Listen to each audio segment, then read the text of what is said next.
मम ज्ञानतिमिरान्धस्य ज्ञानाञ्जनशलाकाय चक्षुरुन्मीलितं येन तस्मै श्रीगुरवे नमः। वाञ्छाकल्पतरुभ्यश्च कृपासिन्धुभ्येव च पतितानां पावनेभ्यो वैष्णवेभ्यो नमो नमः। जय श्री कृष्ण चैतन्य प्रभु नित्यानंद श्री अद्वैत गदाधर शिवासादि गौर भक्तवृंद। हरे कृष्णा कृष्ण कृष्ण हरे हरे, हरे राम राम राम हरे हरे। तो आज का टॉपिक बहुत इम्पोर्टेंट है, पूरे इस कोर्स का सार ही यही है, कृष्ण तत्व। तो हम लोग आज प्रूफ करेंगे कि कृष्ण ही भगवान क्यों है। फ्रॉम द शास्त्र प्रमाण से इस बात को प्रूफ करेंगे कि कृष्ण ही भगवान क्यों है। बिकॉज हम ऐसे बोलते हैं कि नहीं कृष्ण ही भगवान है, तब बहुत सारे लोग आते हैं, बहुत क्वेश्चंस करते हैं कि नहीं कृष्ण भगवान कैसे हैं, हम देवी देवता की भी पूजा कर सकते हैं, वो भी तो वहीं जाएगा। मतलब सब बहुत सारे ये तरीके हैं जिससे लोग भगवान को डिनाई कर देते हैं, कृष्णा को डिनाई करते हैं और दूसरे रास्ते से उसको मतलब भगवान को कुछ और बना देते हैं, लेकिन कृष्ण को भगवान नहीं मानते हैं। या तो कभी कभी तो वो कहते हैं कि नहीं क्योंकि हम खुद अकेले कुछ करने में सामर्थ्य नहीं है, तो ब्रह्मा विष्णु महेश इसको मान लेते हैं कि ये ट्रिनिटी भगवान है, ये तीनों ही भगवान है। तो आज हम जानेंगे कि हमारे कृष्ण ही भगवान क्यों है। जैसे बुद्धिज्म और जैनिज्म में जो बौद्ध धर्म को फॉलो करते हैं, जो जैन धर्म को फॉलो करते हैं, वो कहते हैं कि भगवान है ही नहीं, देयर इज नो गॉड। मतलब सब कुछ शून्य है, इस संसार में कोई भगवान नहीं है। ये बौद्ध धर्म और जैन धर्म इसको मानते हैं, इसको बोलते हैं शून्यवाद, वॉइडिज्म। यानी कोई भगवान नहीं है, सब कुछ शून्य है, जीरो है, there is no god at all. तो उनके उसको एक दूसरा फिलोसफी है आदि शंकराचार्य का, जो कहता है कि भगवान का कोई रूप नहीं है, ही इज फॉर्मलेस। यानी ब्राह्मण, वो भगवान को ब्राह्मण बोलते हैं, ही इज एब्स्ट्रैक्ट ब्राह्मण, यानी जिसको हम कोई डिफाइन नहीं कर सकते, उनका कोई रूप नहीं है, कोई रंग नहीं है, उनका कोई नाम नहीं है, कुछ नहीं है। वो है लेकिन व्याप्त है, एब्स्ट्रैक्ट है, यानी उनका कोई रूप नहीं है, तो हम उनको दिमाग से बुद्धि से ना देख सकते हैं ना समझ सकते हैं।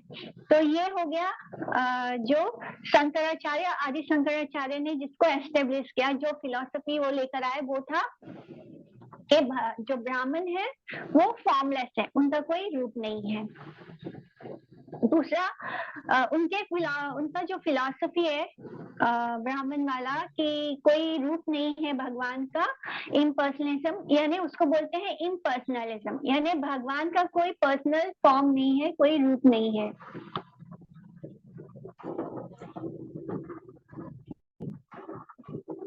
तो इसको बोलते हैं इम्पर्सनलिज्म, यानी अद्वैतवाद, यानी सब कुछ एक है।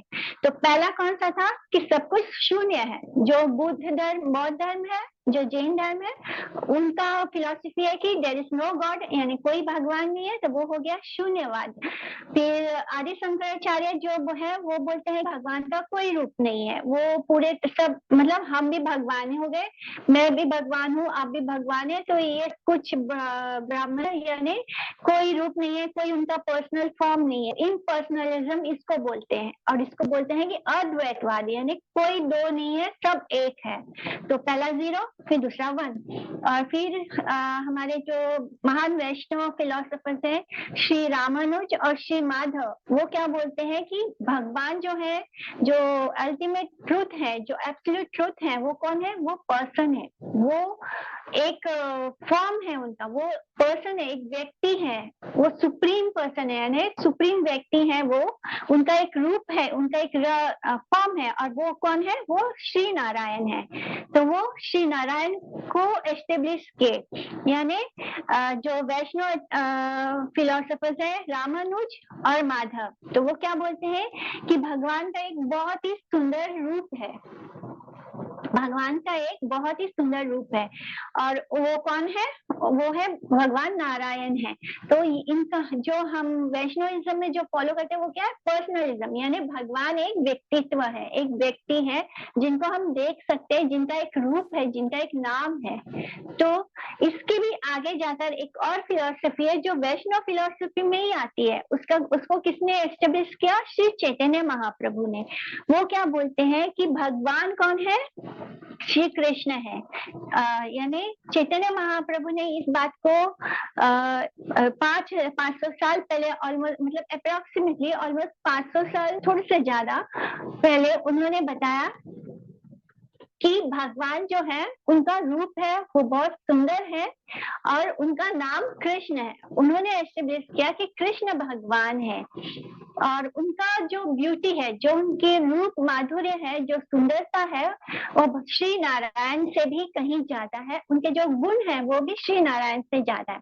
जो रामानुज और माधव है, जो हमारे वैष्णव फिलोसफी ही है, लेकिन उन्होंने एस्टेब्लिश किया था कि भगवान पर्सनल है, वो दिखाई भी देते हैं और उनका रूप है और उनका नाम भी है और वो है नारायण। लेकिन श्री चैतन्य महाप्रभु उनसे एक स्टेप आगे बढ़ते हैं और बताते हैं कि भगवान कृष्ण है और कृष्ण के अंदर जो रूप है, कृष्ण का जो रूप है, कृष्ण के अंदर जो गुण है वो श्री नारायण से भी ज्यादा है और उनका जो ब्यूटी है वो भी श्री नारायण से ज्यादा है। तो ये जो फिलॉसफी जो चैतन्य महाप्रभु ने एस्टेब्लिश की है वो भी पर्सनलिज्म है, यानी वो भी ये कहता है कि भगवान का व्यक्तित्व है और लेकिन उसको उन्होंने एक अलग रूप में एस्टेब्लिश किया है, उसको अलग रूप में उन्होंने बताया है। वो क्या है? अचिंत्य भेद अभेद तत्व।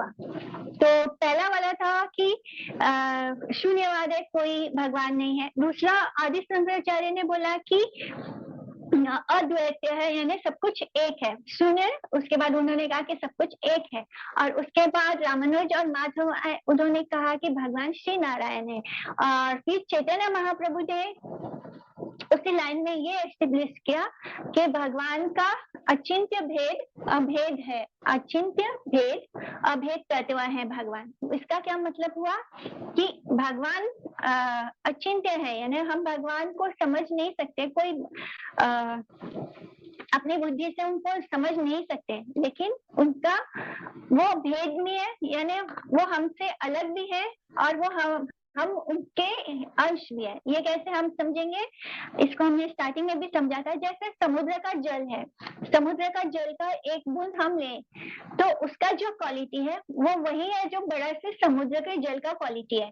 तो दोनों अलग है क्योंकि एक बूंद में लहर नहीं आ सकती, एक बूंद में वो कैपेसिटी नहीं है जो बड़े से समुद्र में होता है। तो इसी तरह हम भगवान कृष्ण का अंश है, इसलिए हमारी जो क्वालिटी है अचिंत्य भेद अभेद, यानी भेद ये है कि हम उनके जैसे ही हैं क्योंकि हमारा जो क्वालिटी है वो भगवान के क्वालिटी से सेम है।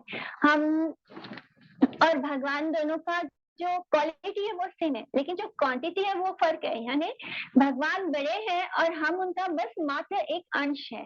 तो ये हो गया अभेद भी है और अभेद भी है, मतलब हम उनसे अलग भी हैं और हम उनके जैसे भी हैं। तो इसको श्री चैतन्य महाप्रभु ने अचिंत्य भेद अभेद तत्व नाम दिया। तो ये जो लास्ट फिलॉसफी है इसको हम सब फॉलो कर रहे हैं गौड़ीय वैष्णविज्म में। यही हमारा है कि हम अद्वैतवाद भी है और द्वैतवाद भी है, यानी हम भगवान के अंश हैं और हम उनकी सेवा करते हैं। यहाँ पे दो व्यक्ति आ गए कि एक कृष्ण भी है और एक हम भी है। जैसे आदि शंकराचार्य ने बोला कि कुछ भी नहीं है, सब व्याप्त है, भगवान का कोई रूप नहीं है, तो उन्होंने अद्वैतवाद को स्थापित किया था। और अब श्री चैतन्य महाप्रभु हमारे गौड़ीय वैष्णव में हम द्वैतवाद को स्थापित करते हैं कि भगवान और हम दोनों एग्जिस्ट करते हैं, हम अपनी आइडेंटिटी को नहीं खोते हैं। तो कृष्ण की जो ये सुप्रीमेसी है इसको भगवद गीता में भगवान ने बहुत बार स्थापित करके, बहुत सारे श्लोक ऐसे हैं भगवद गीता के जिसमें ये बताते हैं कि वो खुद स्वयं भगवान है। तो बहुत सारे लोग ऐसे पूछते हैं कि अगर कृष्ण इतने भगवान है तो वो बार बार ऐसे क्यों बोलते हैं कि मैं ही भगवान हूँ, मैं ही भगवान। तो ऐसे थोड़ी कोई बोलता है, लेकिन यहाँ पे समझने की बात है कि क्योंकि जैसे अगर कोई डॉक्टर हो तो वो क्या बोलेगा कि मैं डॉक्टर हूँ, तो इसका मतलब ये नहीं कि वो डॉक्टर अपने आप को शो ऑफ कर रहा है, क्योंकि यही उसका सच है कि वो डॉक्टर है। जैसे कोई एमबीए है तो वो यही बोलेगा कि मैं एमबीए हूँ, तो ये शो ऑफ करना नहीं होता है, ये उसका सच है। इसी तरह कृष्ण का सच ये है कि मैं भगवान हूँ, तो भगवान ने भगवद गीता में इस बात को स्थापित किया और डायरेक्टली बोला कि मैं भगवान हूँ। तो भगवान को ये कृष्ण को ही ये बोलने का अधिकार है कि मैं भगवान हूँ, और कोई भी शास्त्र कहीं भी हमने नहीं देखा कि किसी ने ये बोला हो कि वो भगवान है। सिर्फ कृष्ण ने इस बात को बोला, क्योंकि ये ईगो, ये जो ट्रू ईगो है, वो कृष्ण के को ही बोलने का अधिकार है कि हाँ मैं भगवान हूँ, और अगर वो ये क्लेम करते हैं तो इसमें कुछ भी गलत नहीं है। इसी तरह अविद्वत प्रतीति यानी अनइंटेलिजेंट एप्रिसिएशन कि भगवान की पर्सनालिटी, जो कृष्ण की पर्सनैलिटी है, उसको हम कैसे कुछ लोग हैं जो भगवान को समझते ही नहीं, जैसे अजानन्ति मां मुदा मानुषम तनुम आश्रितम परम भावम अजानतो मम भूत महेश्वरम। जैसे कंस और जरासंध और ऐसे ही डिमेंस यानी ये जो असुर थे, ये क्या समझते थे, कृष्ण उनके सामने साक्षात थे, लेकिन वो लोग क्या समझते थे, कृष्ण का जो शरीर है वो मटेरियल है, वो भौतिक शरीर है उनका, और वो कोई हमारे जैसे ही इंसान है। तो भगवान कृष्ण भगवद गीता के चैप्टर 9 श्लोक नंबर 11 में क्या बोलते हैं कि अवजानन्ति मां मुदा मानुष्यम तनुम आश्रितम परम भावम अजानतो मम भूत महेश्वरम। यानी मैं जब भी इस धरती पे आता हूँ तो जो फूल्स हैं, जो मूड व्यक्ति है, वो क्या समझते हैं कि क्योंकि मैंने ये ह्यूमन बॉडी मैंने एक्वायर किया है, यानी मैं एक मनुष्य के देह में आता हूँ, तो वो मुझे भगवान नहीं मानते, वो मुझे मनुष्य की तरह देखते हैं और वो मुझे भगवान नहीं मानना चाहते। इसलिए जो जरासंध थे, जो कंस थे, जो असुर थे, वो भगवान को भगवान नहीं मानते थे, वो उनको भौतिक शरीर समझते थे, वो उनको एक मनुष्य की तरह ही देखते थे। तो जो मूड होते हैं वो इनको ऐसे ही समझते हैं, लेकिन उनके सामने ही भगवान ने कितनी लीला करी ऐसी कि जो बताता है कि वो भगवान ही वो भगवान है और वो इंसान नहीं है। जैसे कि उन्होंने 6 साल की उम्र में अपने कनिष्ठ उंगली पर गोवर्धन को उठाया था और कितने सारे असुरों को बस एक अपने मात्र स्पर्श से मार दिया था। ये सब कुछ उनके सामने हुआ था, लेकिन फिर भी क्योंकि वो फूल्स है, वो मूड है, इसलिए वो मूड व्यक्ति होने के कारण उनके आंखों के सामने सब कुछ हो रहा है, परफॉर्म होने के बाद भी वो कृष्ण को नहीं देख पाते हैं। ये था अविद्वत प्रतीति यानी अनइंटेलिजेंट एप्रिशिएशन, यानी वो भगवान को अप्रिशिएट नहीं करते, वो बुद्धिमान नहीं यानी मूड व्यक्ति है। तो दूसरा होता है लॉजिकल एप्रिशिएशन यानी यौक्तिक प्रतीति।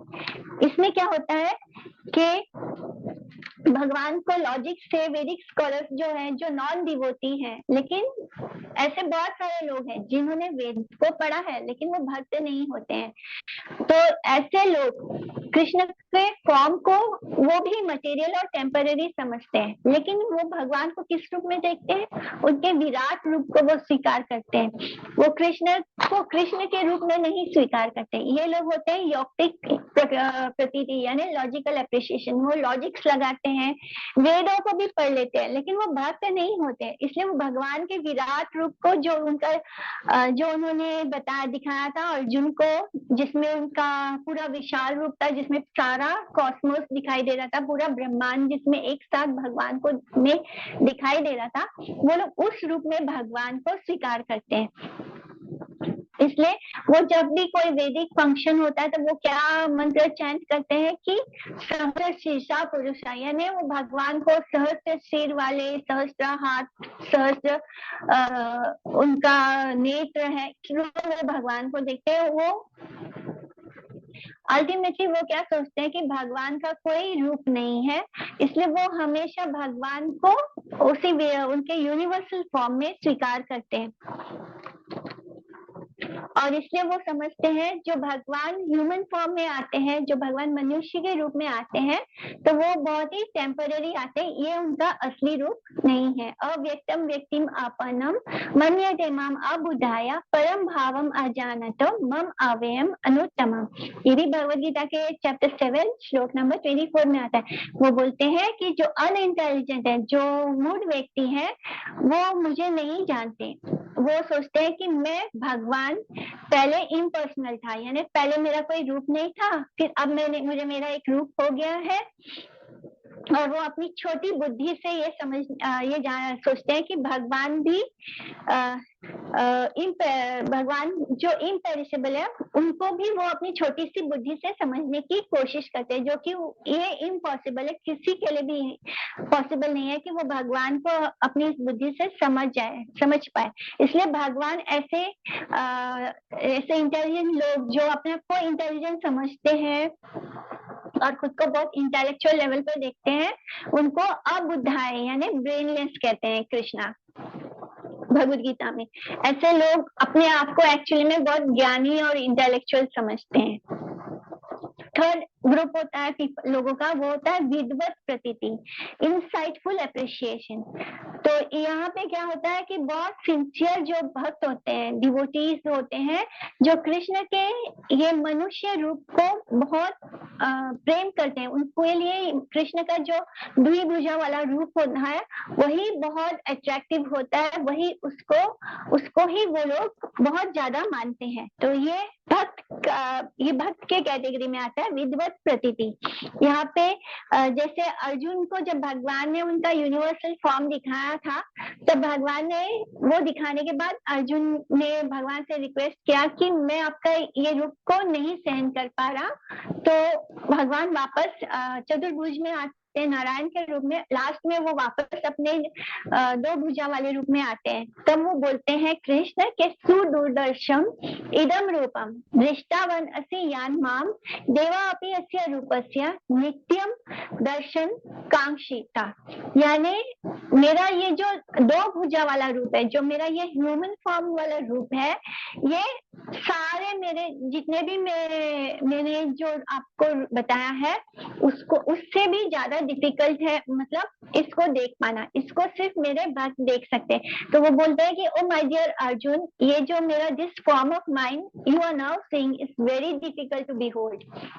यहाँ तक कि जो देवी देवता है वो भी हमेशा ये अपॉर्चुनिटी खोजते हैं कि कब वो मेरे इस रूप को देख पाएंगे, कब मुझे वो इस रूप में देख पाएंगे। तो कृष्ण क्या बोलते हैं कि जब तक कोई हमें से कोई भी, जब तक कृष्ण, जस्ट मोमेंट, जब तक हम कृष्ण के भक्त नहीं बन जाते तब तक हम एक्चुअली में कृष्ण को नहीं समझ सकते। सिर्फ जो उनके भक्त होते हैं वही जान पाते हैं कि कृष्ण का जो ये ह्यूमन फॉर्म है, जो उनके दो भुजा वाले रूप है, वही असली में कृष्ण है, वही भगवान का स्वरूप है एक्चुअल में। तो सारे वैदिक लिटरेचर्स जितने भी हैं वो कृष्ण को नराकृति परम ब्रह्म यानी भगवान जो सुप्रीम रियलिटी है, जो एक्चुअल में जो सत्य है वो क्या है, भगवान का रूप कैसा है, ह्यूमन फॉर्म है। हाँ, इंसानों जैसा ही उनका दो भुजा वाला रूप है। और इसी को ब्राह्मणों ही प्रतिष्ठा हम, भगवान ने भगवद गीता के चैप्टर 14 में टेक्स्ट 27 में यही कहा कि मैं ही ब्राह्मण, जो इम्पर्सनल ब्राह्मण है। ब्राह्मण, इम्पर्सनल ब्राह्मण कौन है, ब्रह्म ज्योति। ब्रह्म ज्योति में यानी भगवान के पैरों के जो नख है उसमें से जो रोशनी निकलती है वो ही ब्रह्म ज्योति है। तो ये जो ब्रह्म ज्योति वो एक्चुअली में कहाँ से आ रहा है, भगवान कृष्ण से आ रहा है। लेकिन जो ज्ञानी है वो क्या समझते हैं, जो लोग अपने आप को बहुत ज्ञानी समझते हैं वो सोचते हैं कि बस भगवान इतना ही है, भगवान का जो भगवान के रूप को नहीं स्वीकार करते, जो कहते हैं कि मैं भी भगवान हूँ, आप भी भगवान हो, हम सब भगवान हैं। तो ऐसे लोग जो भगवान के रूप को, उनके स्वरूप को नहीं मानते, वो समझते हैं कि भगवान इम्पर्सनल है, ये जो ब्रह्म ज्योति है यही भगवान है और हम सबको उसी में विलीन हो जाना है। तो इसी को मोक्ष बोलते हैं। तो जो भक्त होते हैं वो मोक्ष की अभिलाषा नहीं करते, वो नहीं कहते कि हमें मोक्ष चाहिए। मोक्ष क्या होता है, भगवान की जो ब्रह्म ज्योति होती है, ब्रह्म ज्योति में व्यक्ति सोचता है कि मैं इसमें विलीन, मुझे भगवान की इस ब्रह्म ज्योति में विलीन हो जाना है। इससे क्या होता है, उसको ये बुद्धि नहीं है कि ये ब्रह्म ज्योति है, तो ये ब्रह्म ज्योति कहीं ना कहीं से तो आ रही है, और वो जहाँ से आ रही है वो एक्चुअली में भगवान है। तो हमें भगवान के पास जाना है, उनकी सेवा करनी है। और जब ब्रह्म ज्योति में हम विलीन होने की अभिलाषा करते हैं, तब हम क्या करते हैं, हम स्पिरिचुअल साइड करते हैं। माने हम अपने आइडेंटिटी को, अपने ईगो को ही खत्म कर देते हैं। एक होता है फर्स्ट ईगो कि मैं ये शरीर हूँ, और एक होता है रियल ईगो कि मैं ये आत्मा हूँ और मैं भगवान का नित्य दास हूँ। ये हमारा रियल ईगो है। एक्चुअल ईगो ये होना है कि हम भगवान के नित्य दास है और हमें भगवान की सेवा करनी है। लेकिन जब हम ये सोचते हैं कि नहीं, हमें भगवान के ब्रह्म ज्योत में विलीन हो जाना है, तो हम क्या करते हैं, हम अपने आइडेंटिटी को पूरी तरह खत्म कर देते हैं और हम भगवान की सेवा से ही खुद को वंचित कर लेते हैं। भगवान का अपना एक आइडेंटिटी है और हमारा भी अपना एक आइडेंटिटी है। इससे क्या होता है, हमारे और भगवान के बीच एक रिलेशनशिप बनता है। बट जो इम्पर्सनल भगवान को मानते हैं, जो भगवान का स्वरूप नहीं स्वीकार करते, उनके लिए तो ये स्पिरिचुअल सुसाइड ही हो गया, क्योंकि वो तो अपने आइडेंटिटी को ही खत्म कर रहे हैं। तो इस तरह ब्राह्मणों ही प्रतिष्ठा, हम भगवान कृष्ण खुद कहते हैं कि मैं ही उस इम्पर्सनल ब्राह्मण का सोर्स हूँ। वेदेश्चा सर्वा अहम वेदो, हम इतने सारे वेद, जो वेद हैं और जो शास्त्र हैं, हम ये सब क्यों पढ़ते हैं? अल्टीमेटली हम इसी बात को समझने के लिए पढ़ते हैं कि कृष्ण कौन है। इतना हम भागवतम पढ़ते हैं, भगवद गीता पढ़ते हैं, चैतन्य चरितमृत पढ़ते हैं, 4 वेदों को, इनसे भी ऊपर जो 4 वेद हैं, जिसको वेद व्यास जी ने व्यास करके 4 वेदों में किया था, वो क्यों है? वो इसलिए है ताकि हम कृष्ण को समझ सकें। अल्टीमेटली वेदों का जो इतना सारा सब कुछ है वेदों में लिखा, वो अल्टीमेटली कहाँ पहुंचने के लिए, इस बात को समझने के लिए कि कृष्ण ही भगवान है और हमें कृष्ण के पास ही जाना है। सो थ्रू ऑल वेदास हमें किसको जानना है? कृष्ण को जानना है। लेकिन क्योंकि परोक्षवाद, जो संस्कृत भाषा होती है वो इस तरह होती है कि लोग उसको इजीली अपने हिसाब से अपना मीनिंग निकाल लेते हैं। संस्कृत के कुछ वर्ड ऐसे हैं, संस्कृत भाषा के वर्ड ऐसे हैं कि लोग उसको अपने हिसाब से मीनिंग बदल देते हैं। उसको एक्चुअल में वो जिस वजह लिखा गया है उसको ना बोलकर बहुत सारे जो मोनिस्ट हैं, जो इम्पर्सनल ब्राह्मण को फॉलो करते हैं, जो भगवान के पर्सनल स्वरूप को नहीं मानते, उन्होंने उसके मीनिंग को चेंज करके अपना अपना भगवद गीता भी लिख लिया है। तो इसको बोलते हैं परोक्षवाद, यानी जो मीनिंग है उसको ना फॉलो करके अपने हिसाब से उसका मीनिंग चेंज कर लेना।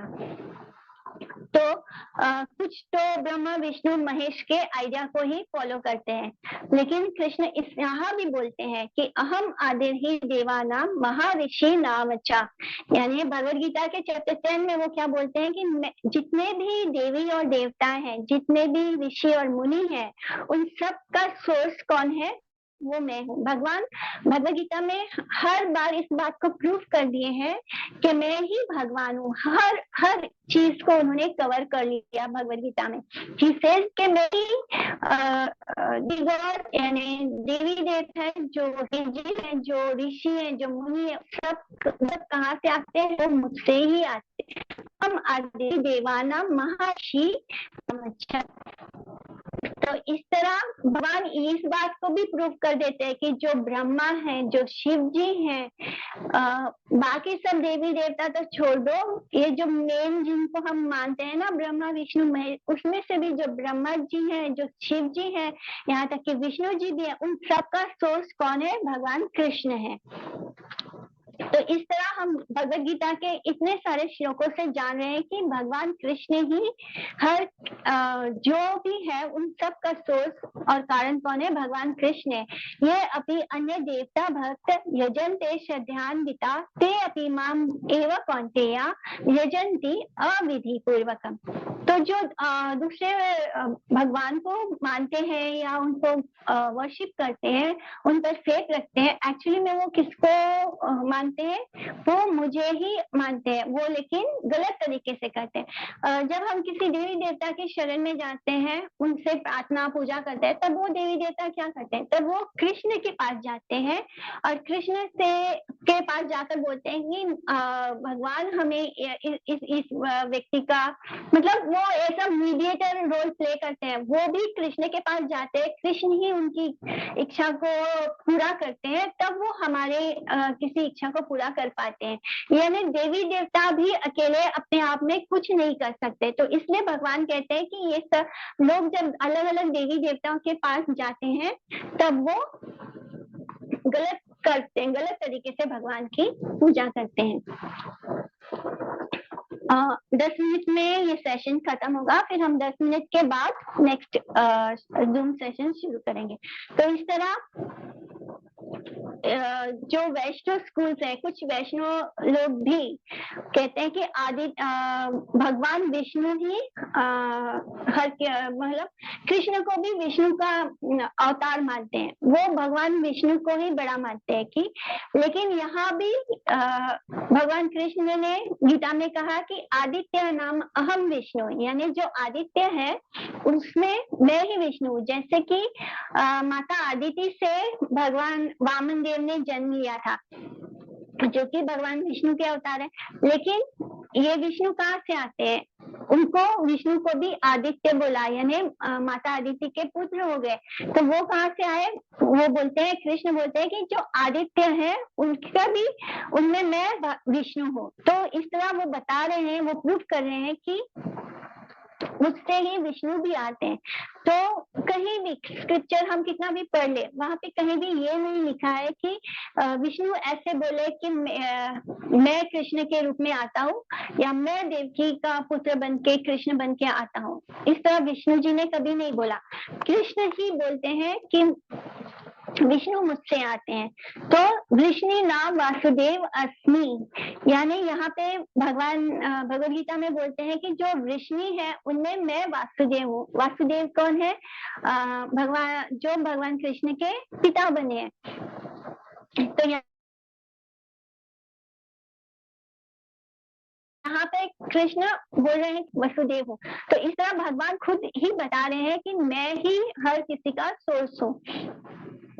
इस तरह कृष्ण अपने सारे कॉन्फिडेंशियल एसेंस को, अपने भगवान होने के सबूत को भगवद गीता में हर जगह उन्होंने प्रूव किया कि कृष्ण के रूप में ही मैं भगवान हूँ। लेकिन फिर भी लोग क्या करते हैं, भगवद गीता को भी चेंज कर देते हैं अपने अपने तरीके से। भगवद गीता के कितने तो हम देखते हैं कोट एफबी पर भी देखेंगे, तो कुछ अपने अपने मन से लगा के बोल देते कि भगवान कृष्ण ने गीता में ये कहा है, कर्म किए जा, फल की चिंता मत कर। भगवान ने ऐसा कुछ भी नहीं कहा है, कर्म ही पूजा है। भगवान ने ऐसे कब कहा?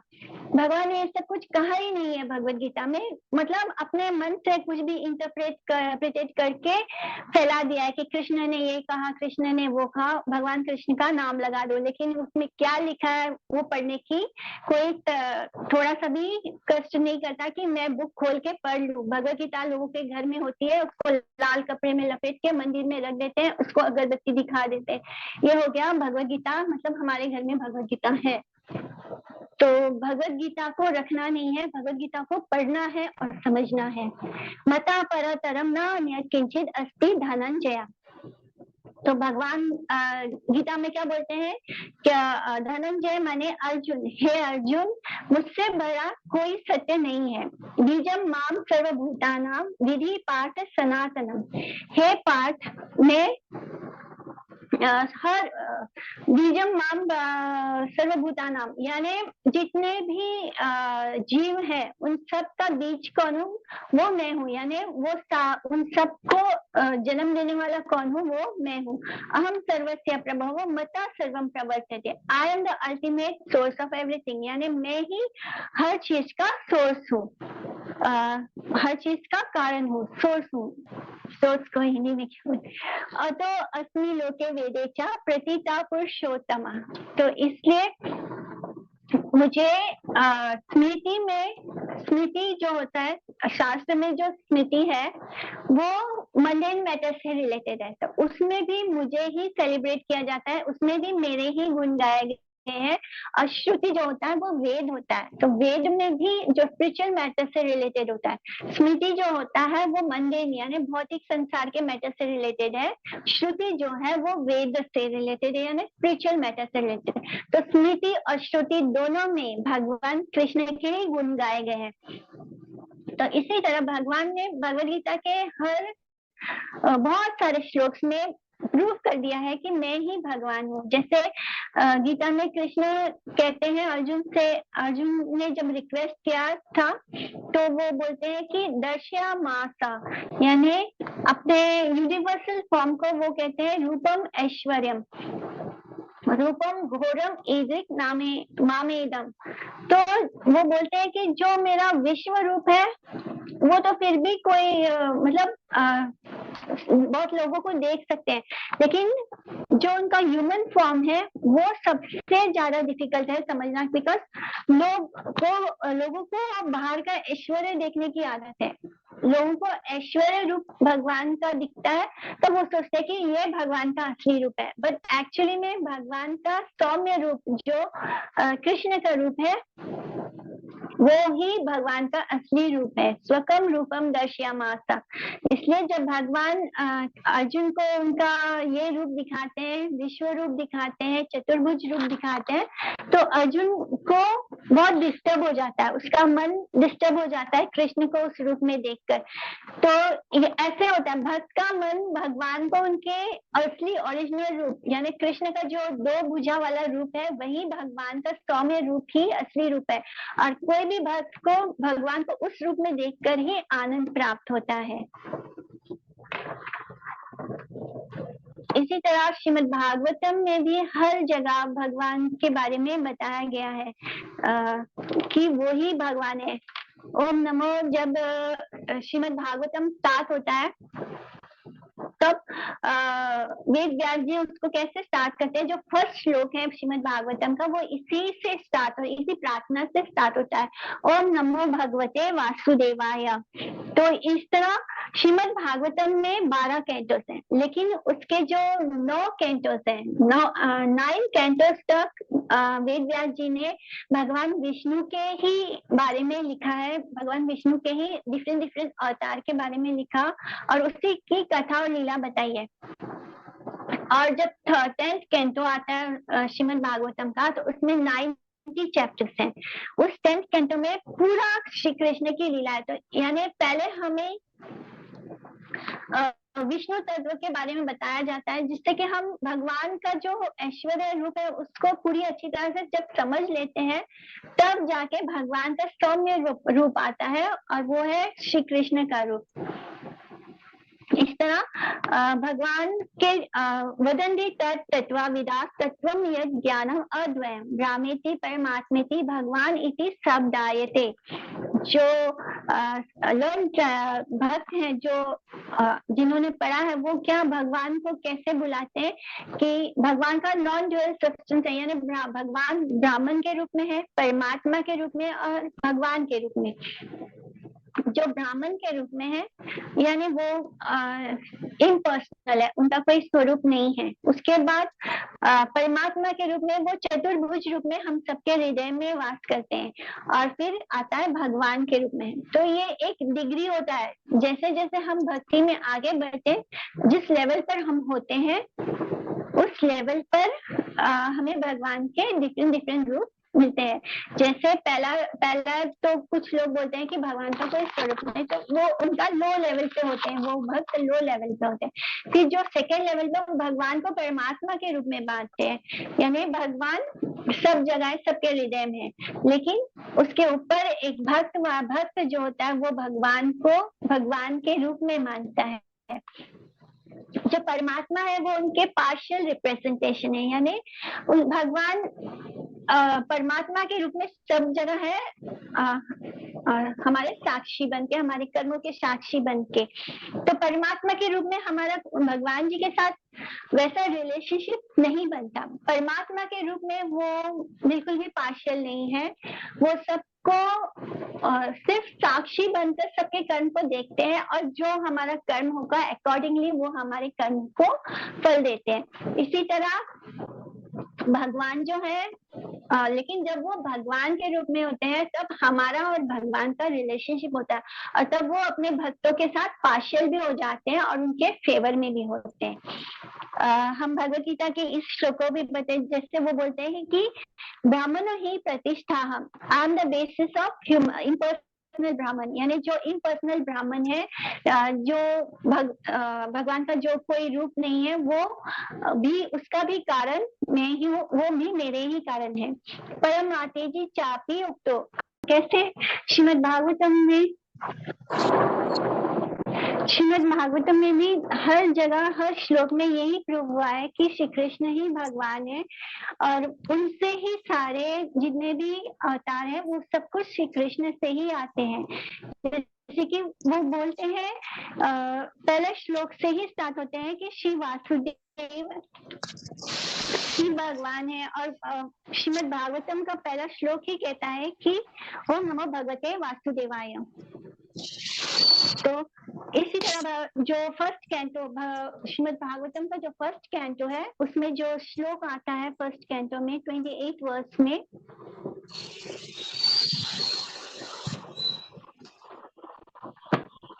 वर्ष में आता है कि एते चाम्स कला पुंसा कृष्णस्तु भगवान स्वयं इंद्रारी व्याकुलम लोकम नृदयंती युगे युगे। तो यहाँ पर इस श्लोक में कृष्ण टू भगवान स्वयं इस वर्ड को बहुत इंपॉर्टेंस दिया है। वो इसको अलग तरीके से भी बोल सकते थे, लेकिन वो बोलते हैं कि जितने भी अंश भगवान कृष्ण से ही आते हैं सब कुछ, यानी या तो वो उनका जो एक प्लेनेटरी पोर्शन है भगवान विष्णु, जैसे कृष्ण से बलराम आते हैं, बस आप लोग अपना म्यूट कर लें। तो कृष्ण से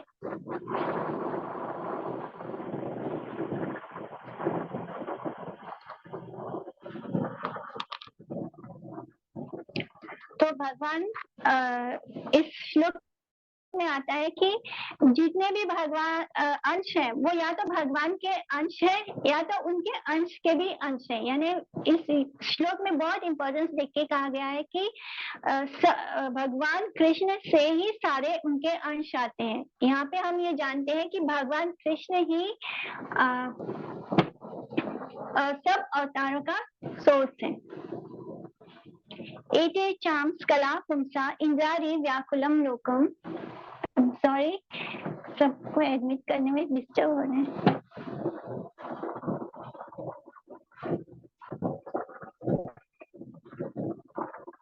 तो यहाँ पे मेंशन हुआ है कि या तो सब भगवान के अंश है, या तो जितने भी उनके अवतार है उनके अंश है, या तो उनके अवतार के भी अंश है।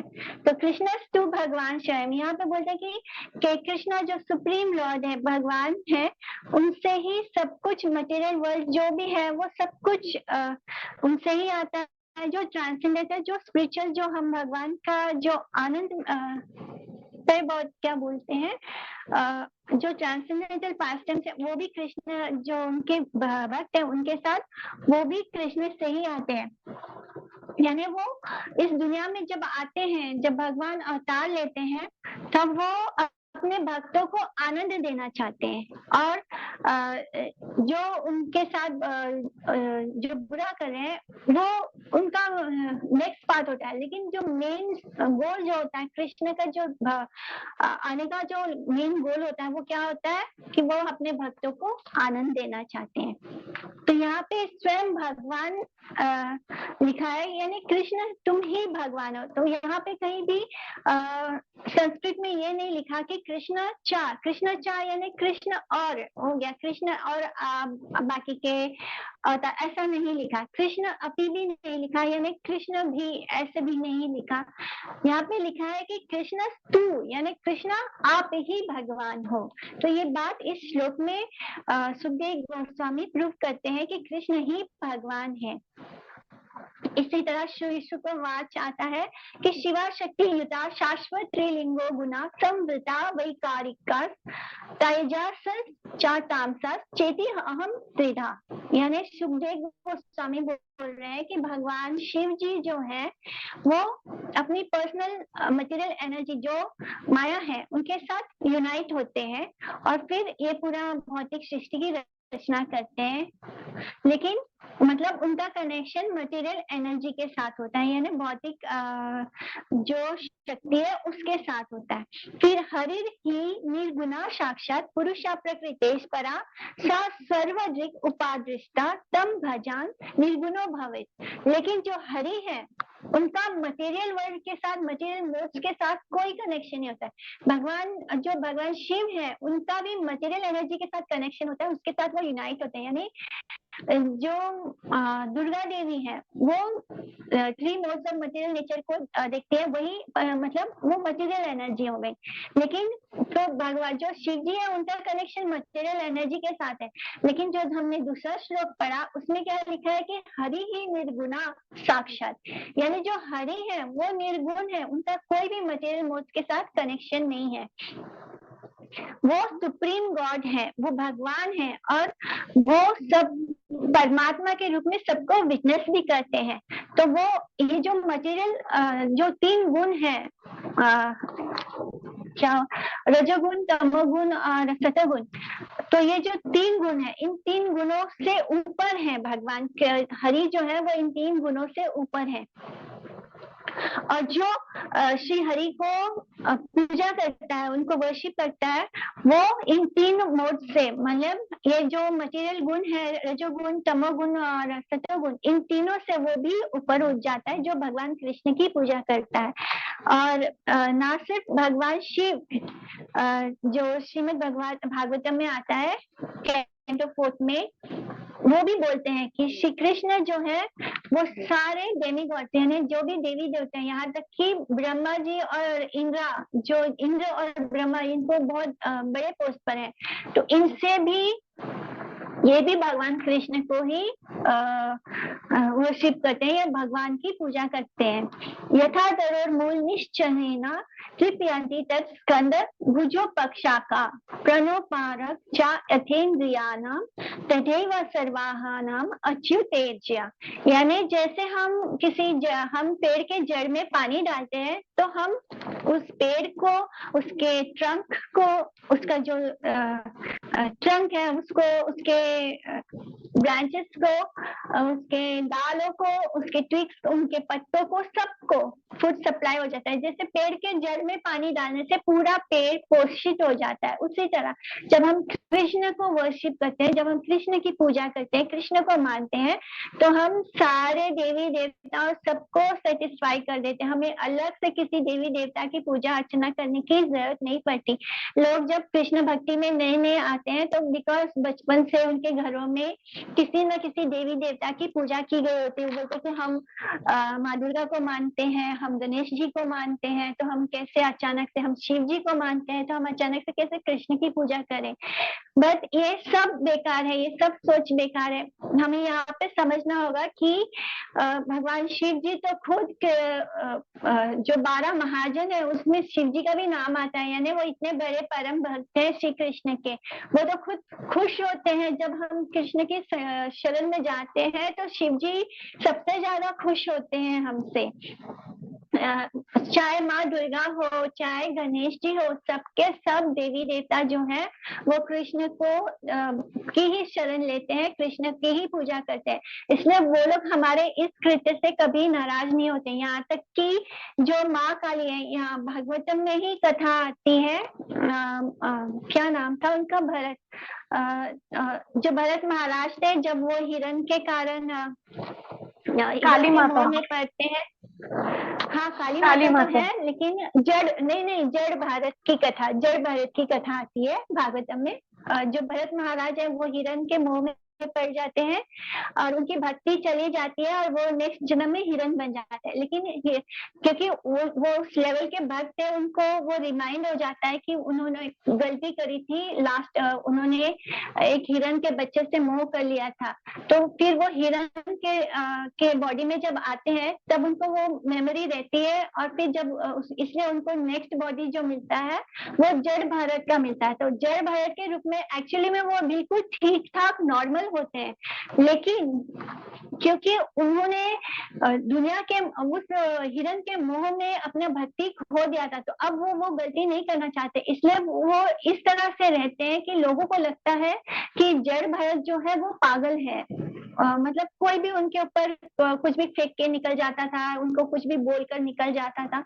तो इस तरह जो जड़ भारत है, एक दिन कुछ लोग उनको, क्योंकि उन लोगों को लगा कि ये तो पागल है, इसको तो होश हवास कुछ रहता नहीं है, वो इसलिए ऐसे रहते थे ताकि उन्हें संसार से के किसी इससे मतलब उससे कुछ लेना देना नहीं था। उन्होंने अपना सारा ध्यान श्री कृष्ण में लगा रखा था। तो इसी हालत में, विक्षिप्त हालत में उनको पकड़ के ले गए और माँ काली के सामने उनका बलि चढ़ाने के लिए आ गए।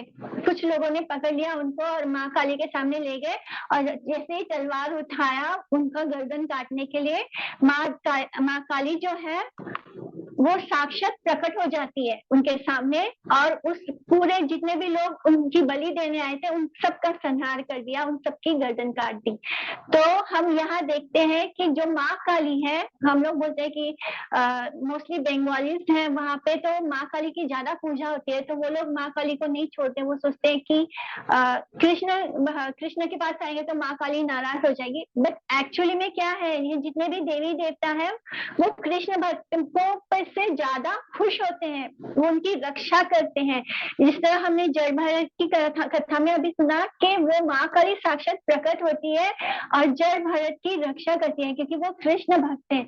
और इसी तरह चाहे वो माँ काली हो, चाहे वो दुर्गा देवी हो, चाहे वो गणेश जी हो, जो भी जितने भी देवी देवता है वो कृष्ण भक्तों पर कृपा करते हैं। अगर हम कृष्ण की भक्ति करते हैं तो वो हम पर कृपा करते हैं, वो भी हमारी रक्षा करते हैं। इसलिए हमें इस सब बात नहीं सोचना है कि हम लोग ने बचपन से इनकी पूजा की है तो वो नाराज हो जाएंगे, वो ये हो ही नहीं सकता, क्योंकि वो भी कृष्ण भक्तों की सहायता करते हैं। तो इसलिए जब हम जड़ को पोषित करते हैं तो हम पूरे पेड़ को पोषित करते हैं, और इसी तरह जब हम कृष्ण की पूजा करते हैं तो हम सारे देवी देवताओं को सेटिस्फाई कर लेते हैं। तो भगवान जो ब्रह्मा जी हैं वो भी अपने बहुत सारे श्लोकों में वो भी ये भगवान विष्णु के रूपों को मतलब उनके गुणों को बोल चुके हैं। जैसे ब्रह्मा जी बोलते हैं कि जो भगवान कृष्ण है वो विष्णु के रूप में चतुर्भुज के रूप में वर्शिप किए जाते हैं बाय ऑल।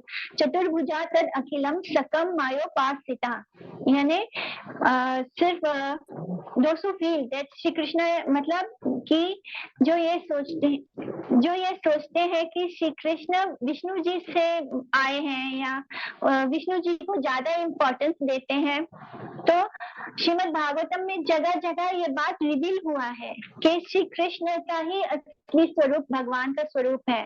विष्णु जी भी श्री कृष्ण से आते हैं, श्री कृष्ण ही सबके अवतार ही हैं, यानी वो ही सब अवतार का कारण है।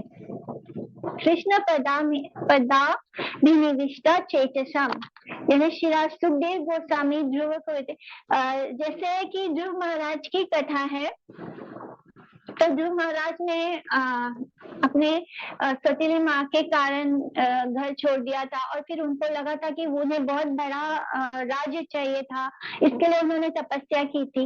लेकिन बाद में जब भगवान उनके सामने आते हैं, विष्णु जी के रूप में ही आते हैं, लेकिन फिर भी जब ध्रुव महाराज वैकुंठ जाने वाले होते हैं, तब वो क्या बोलते हैं कि कृष्णा प्रदा भी निविष्टा चेतसाम, यानी वो उनका ध्यान विष्णु जी पर नहीं होता है, उनका ध्यान कृष्ण पर होता है। कि सुखदेव गोस्वामी ने ध्रुव को ऐसे रिफर किया है कि कृष्ण परायणा, यानी वो श्री कृष्ण की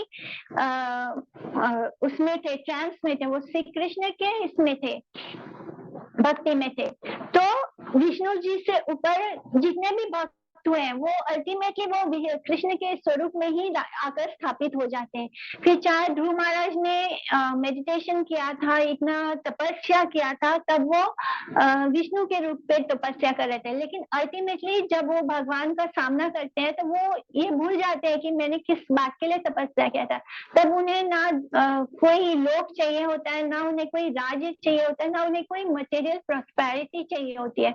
उस वक्त भगवान को देखने के बाद उनका सारा इच्छा खत्म हो जाता है, और फिर भी भगवान ने उनको ध्रुव लोक दिया था। तो इसीलिए जब उनको लेने आते हैं, वैकुंठ ले जाने आते हैं, जो भगवान नारायण के जो एसोसिएट थे सुनंद और नंद, तब वो लोग क्या देखते हैं कि ध्रुव महाराज का जो ध्यान है वो श्री कृष्ण में है।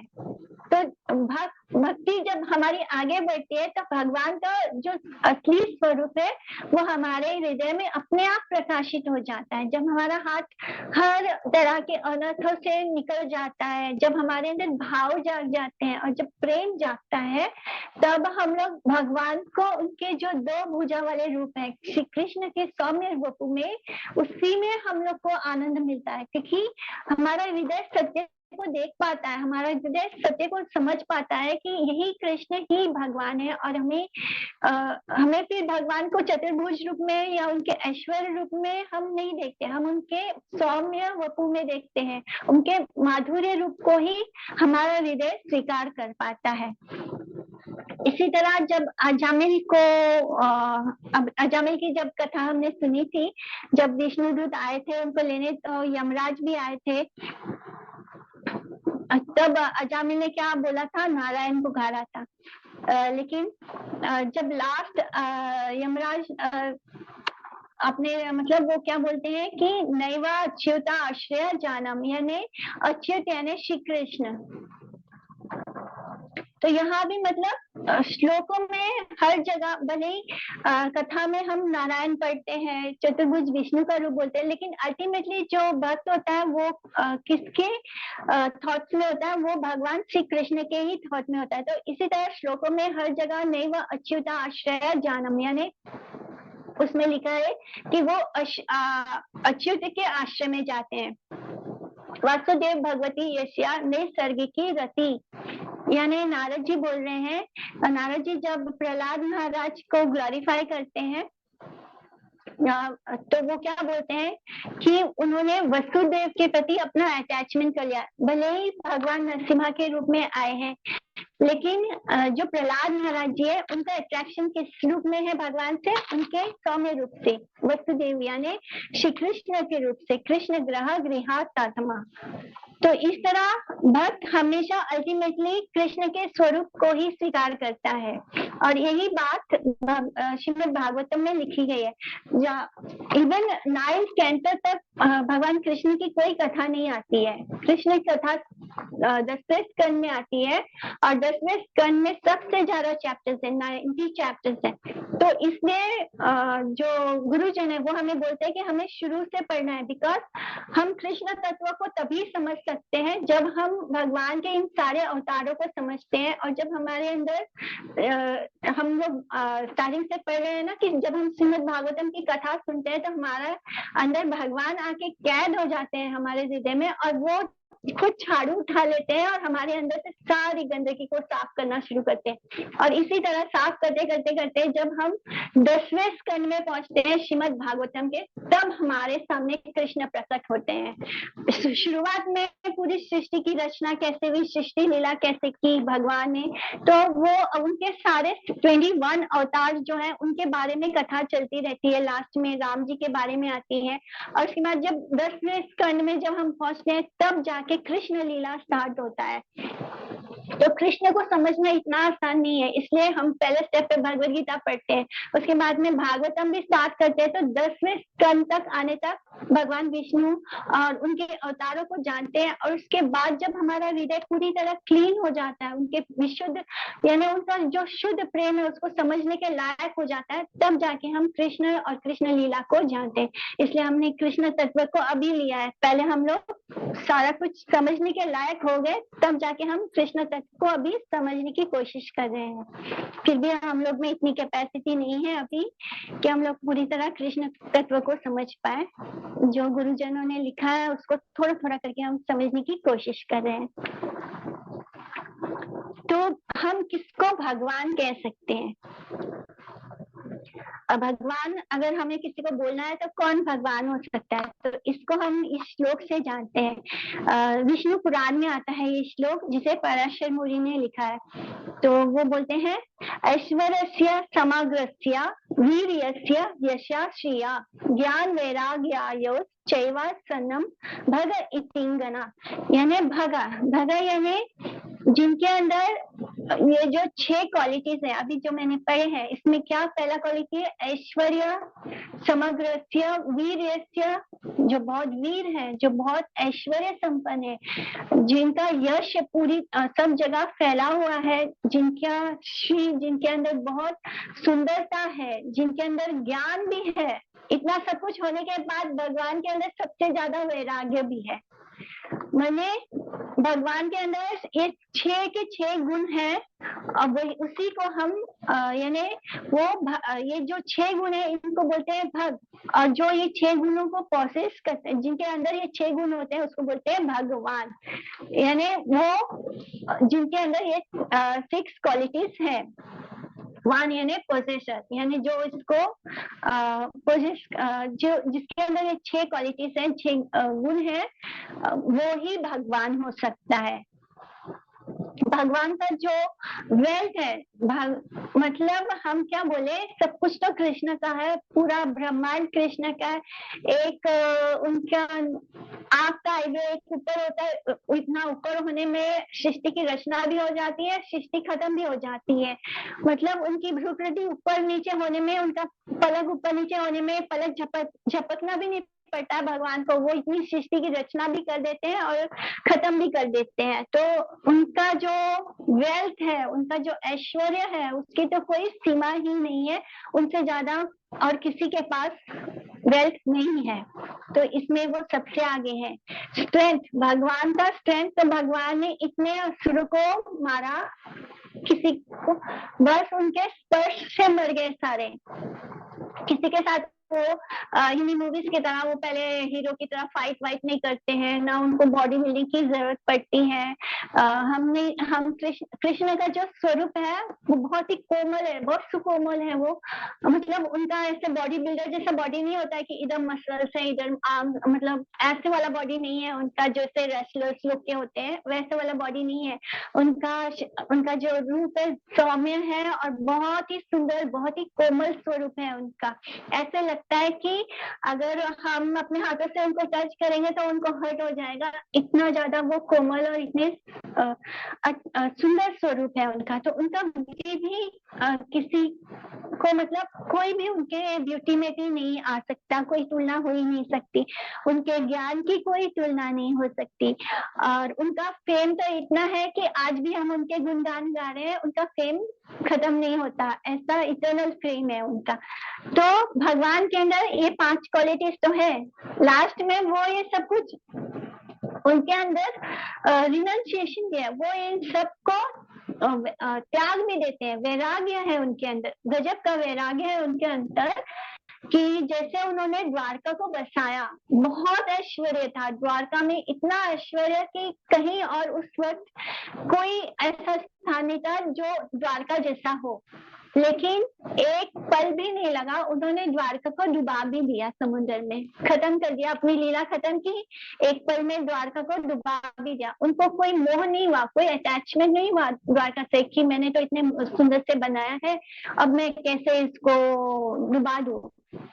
एक पल में, एक क्षण में उन्होंने द्वारका को डुबा भी दिया, सब कुछ खत्म भी कर दिया, अपनी लीला के लिए सब कुछ बनाया और फिर खत्म करके चले गए वो अपने धाम, तो दूसरी जगह लीला करने के लिए। भगवान का एक लीला यहाँ खत्म होता है तो दूसरे ब्रह्मांड में वो वहां पे स्टार्ट भी हो जाता है, तो वो अपेयर होते हैं और डिसअपेयर होते हैं यहाँ से, और कहीं और अपेयर हो जाते हैं दूसरे ब्रह्मांड में। तो इस तरह भगवान का के अंदर इतना सारा गुण है, उनका ब्यूटी से हम किसी की तुलना नहीं कर सकते, उनका फेम है कि कभी खत्म ही नहीं होता, आज भी है और अभी भी हम उनकी ही बातें कर रहे हैं। उनका स्ट्रेंथ इतना है कि हम लोग कुछ सोच भी नहीं सकते हैं, और उनका वेल्थ सब कुछ उन्हीं का है, तो वेल्थ तो उनका ही हुआ, उनका ज्ञान, उनका नॉलेज, पूरा महाभारत का जो ये जो युद्ध हुआ था महाभारत में, कुरुक्षेत्र का जो युद्ध हुआ था, वो तो अकेले उन्होंने अपने बुद्धि से लड़ लिया था, यहाँ भी वही लड़ रहे थे, वहां से भी वही लड़ रहे थे, सब कुछ अपने दिमाग से करके जिता दिया था 5 पांडवों को। पांडव तो अपने आप में कुछ भी करने के लायक नहीं थे, हमने कुंती स्तुति में पढ़ा था कि कैसे कुंती बोलते हैं कि मेरे ये जो 5 बेटे हैं, मेरा जो ये भीम है, ये बस ऐसे दिखता है अच्छा करता, लेकिन अगर आप नहीं होंगे तो ये तो कुछ भी नहीं है, ये सिर्फ बॉडी है और कुछ नहीं।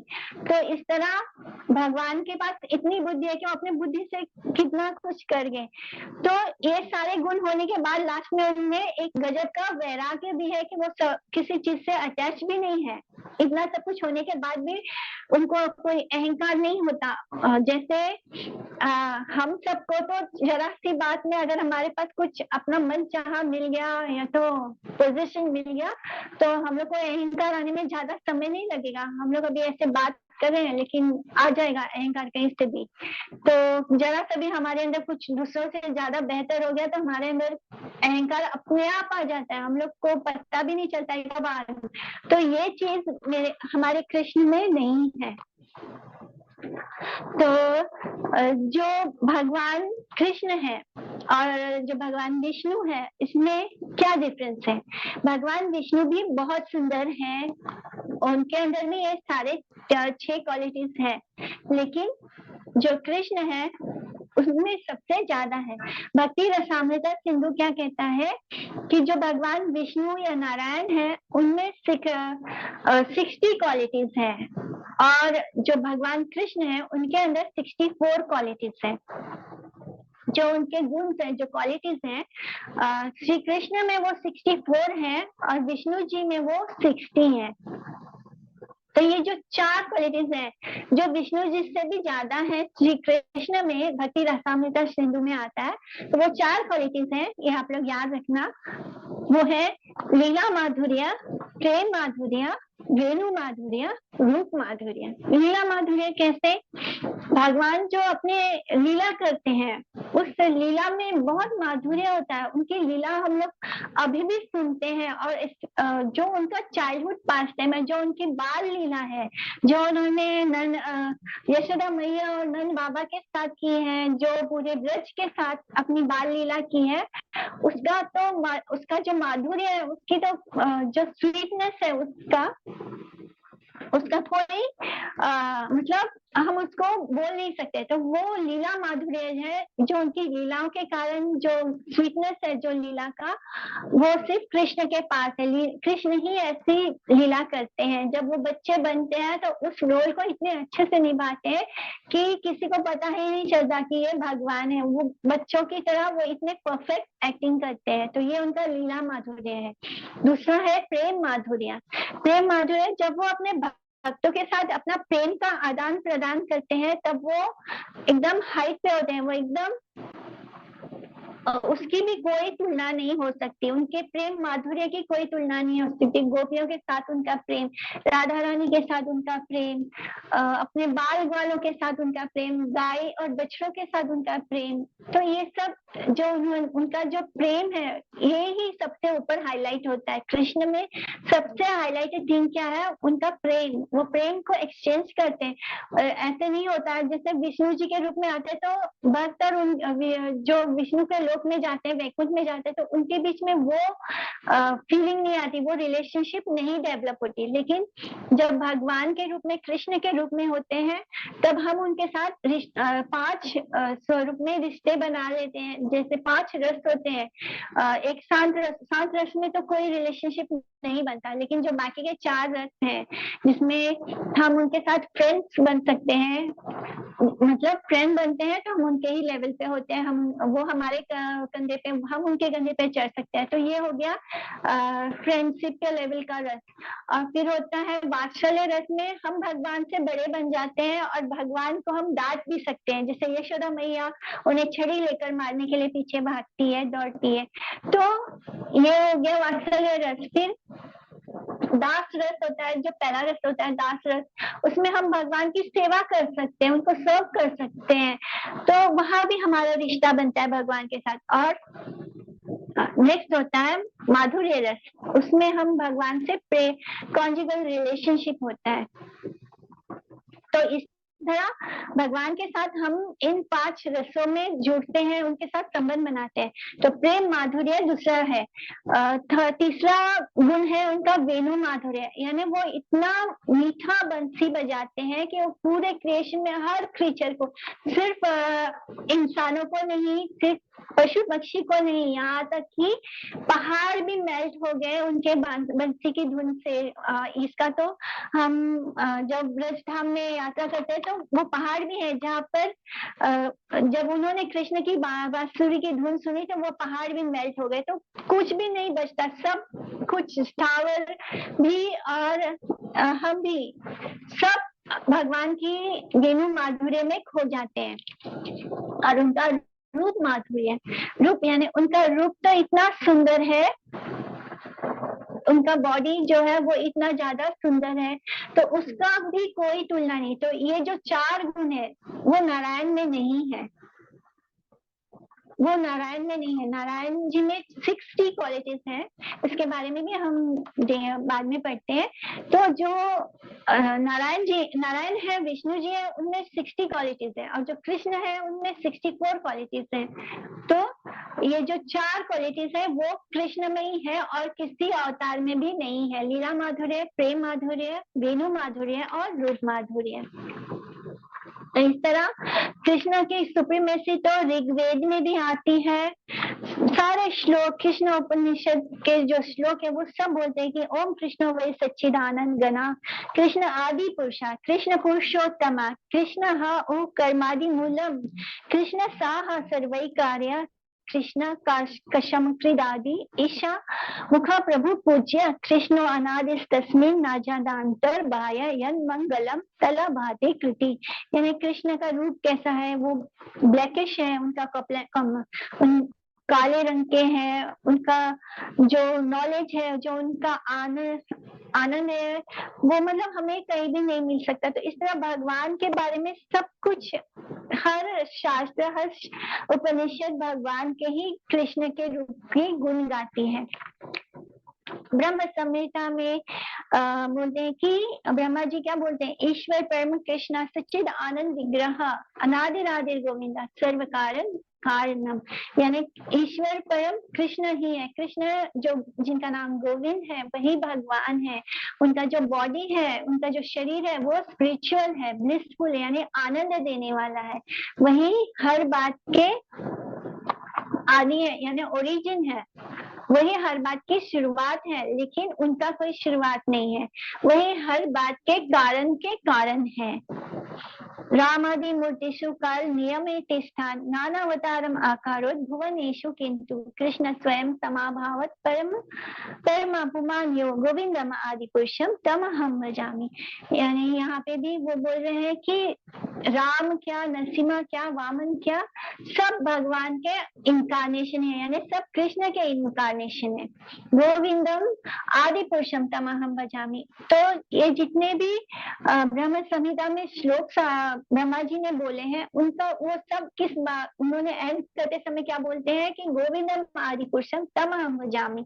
तो मैं उन भगवान को जो जिनका कोई आदि नहीं है, जिनका कोई अंत नहीं है, मैं उनका भजन करता हूँ।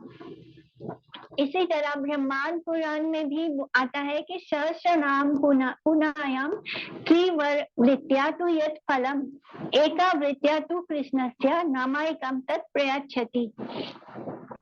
जितना भी जैसे श्री कृष्ण का विष्णु जी के 3000 नाम लेना और श्री कृष्ण का एक बार नाम लेना इक्वल होता है। श्री कृष्ण का हम एक बार हम अगर कृष्ण बोले तो वो 3000 बार विष्णु जी के नाम के बराबर होता है। इसी तरह पद्म पुराण में शिव जी क्या बोलते हैं पाताल खंड में कि तारका जायते मुक्ति प्रेम भक्ति सुख पारकाट, यानी जो रामचंद्र जी का नाम है वो बस लिबरेशन देता है, वो बस मुक्ति देता है। लेकिन कृष्ण का जब हम नाम लेते हैं तो क्या होता है, वो परका होता है। तारका यानी राम जी तारका है, वो हमें तार देते हैं, मुक्ति प्रदान करते हैं। लेकिन जो कृष्ण है वो पारका है, यानी वो हमें अपना प्रेम देते हैं, हमें अपना डिवाइन लव देते हैं। तो कृष्ण हमें प्रेम देते हैं, हमारे साथ रिश्ता बनाते हैं। वैदिक मंत्र है आकाशात पतिताम तोयम यथा गच्छति सागरम सर्वदेव नमस्कारम केशवम पति गृच्छाति। जैसे जब बारिश का पानी गिरता है तो अल्टीमेटली वो कहाँ जाता है, ओशन को मिलता है। इसी तरह जितने भी डेमीगॉड्स हैं वो उसको उनको जब हम अपना ओबेसेंसेस ऑफर, हम जब उनको प्रणाम करते हैं तो अल्टीमेटली वो कहाँ जाता है, भगवान केशव के पास जाता है, यानी कृष्ण के पास जाता है। तो अल्टीमेट सोर्स कौन है, केशव है, कृष्ण है। तो इसी तरह गीत गोविंदम में जो शिला जयदेव है, जयदेव गोस्वामी, उन्होंने दशावतार स्तोत्रम लिखा था। तो उस स्तोत्रम में उन्होंने भगवान के जो 10 अवतार है उनका गुण गाया है, उनकी महिमा गाई है। लेकिन हर बार जब वो बोलते हैं तब वो अंत में क्या बोलते हैं कि केशव धृता राम शरीरा। कभी फिर जब वो बुद्ध की महिमा बोलते हैं तब वो बोलते हैं कि केशव धृता बुद्ध शरीरा। जब नरसिम्हा भगवान के बारे में बोलते हैं तब बोलते हैं केशव धृता नरहरि रूपा। तो इस तरह वो हर बार ये एंड करते वक्त बोलते हैं कि केशव ने ही राम का रूप, राम के रूप में आते हैं, केशव ही बुद्ध शरीर में आते हैं, केशव ही नरसिम्हा का रूप लेते हैं, केशव ही वामन के रूप में आते हैं। यानी भगवान कृष्ण से ही सारे आते हैं, कृष्ण ही अवतारी है। और बाकी जितने भी हैं जो परशुराम है, रामचंद्र है, वामन है, मत्स्य है, कूर्मा है, वरा है, ये सब कौन है, उनके अवतार है। और कृष्ण कौन है, अवतारी है, यानी वही सोर्स है। सारे अवतार के सोर्स कौन है, श्री कृष्ण है। तो वो अवतारी है, बाकी सब अवतार है। तो आज का सेशन हम यहाँ पे एंड करेंगे, स्टॉप करेंगे। एंड नेक्स्ट क्लास में भी हम कृष्ण तत्व को जानेंगे, उनकी चिन्मय लीला, सृष्टि लीला और कृपा लीला को जानेंगे। तो ये बहुत ही इम्पोर्टेंट होगा, जो नेक्स्ट सेशन होगा वो बहुत इम्पोर्टेंट होगा, क्योंकि ये सनातन शिक्षा से आता है। चैतन्य चरितमृत में सनातन शिक्षा है। जो चैतन्य महाप्रभु ने श्री सनातन गोस्वामी को जो बताया था, जो सिखाया था, उसको सनातन शिक्षा बोलते हैं। तो उसमें ये सारे डिटेल्स आते हैं, तो उसको हम लोग नेक्स्ट सेशन में सुनेंगे। Supreme Lord of past times, तो उनका जो डिफरेंट पास्ट टाइम्स है, चिन्मय लीला है, सृष्टि लीला है और कृपा लीला है, इसको जानेंगे हम नेक्स्ट क्लास में। ओके, तो अब हम लोग आज की क्लास को यहीं पे एंड करेंगे। वांछा कल्पतरुभ्यश्च कृपा सिंधुभ्येव च पतितानां पावनेभ्यो वैष्णवेभ्यो नमो नमः। आप सबको मेरा दंडवत प्रणाम। हरे